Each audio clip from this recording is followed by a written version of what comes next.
కాంగ్రెస్లో కలకలం రేపిన పొంగులేటి వీడియో. ఖమ్మం ఎమ్మెల్యేలతో పొంగులేటి టూరు. వీళ్ళతో పాటే బీఆర్ఎస్ నేత పైలట్ రోహిత్ రెడ్డి.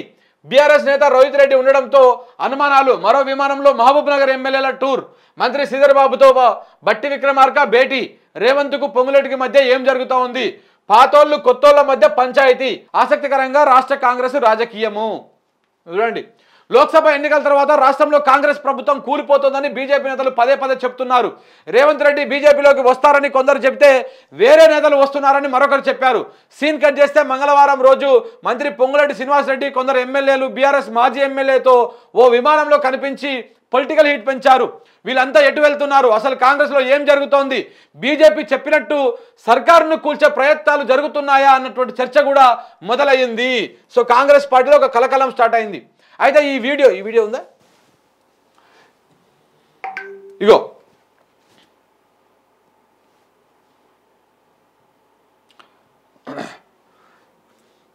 ఈ వీడియో వీళ్ళకి తెలియకుండా తీసింది కాదు 200%. ఎందుకంటే వీళ్ళు ఎంతవరకు ఉన్నారో అంతవరకే వీడియో తీపించుకున్నారు. చూడండి, ఎవరెవరు కనపడాలో ఎంతవరకు కనపడాలో అంతవరకు కనపడే విధంగానే వీడియో తీపించుకున్నారు. ఇగో సో కాబట్టి వీళ్ళందరినీ కనిపించి ఒక పొలిటికల్ హీట్ పెంచడం కోసము ఎవరు కనపడాలి ఎవరు కనపడకూడదు అన్నటువంటి విధంగా వీడియో తీపించుకున్నారు.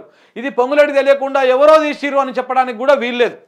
200% పొంగులేటే వీడియో తీపించి బయటకు రిలీజ్ చేసిన పొలిటికల్ సర్కిల్లో అదే కాంగ్రెస్ పార్టీలో మాట్లాడుతున్నటువంటి వ్యవహారం జరుగుతూ ఉంది.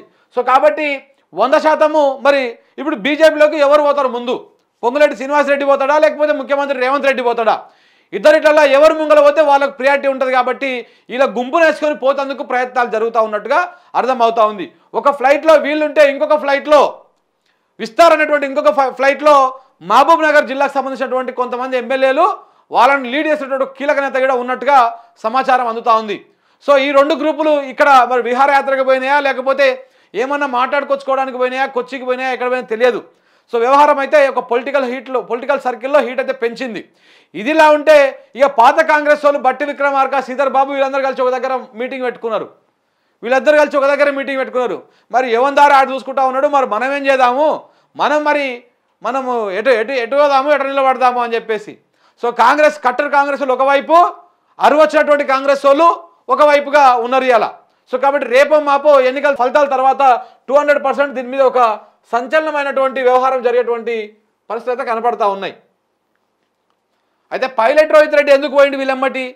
మరి బీఆర్ఎస్ వాళ్ళతో టచ్లోకి వస్తున్నారా లేకపోతే ఈయననే బీజేపీ వాళ్ళ దగ్గరికి తీసుకుపోతా ఉన్నాడా, ఏమైతా ఉన్నది అనేది మాత్రం అర్థమైతలేదు.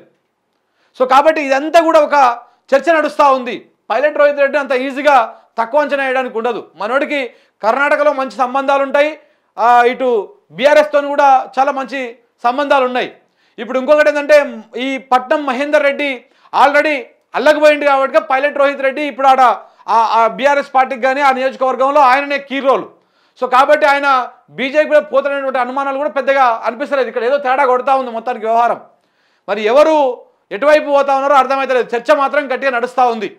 పొంగులేటి గట్టిగానే ఉన్నది.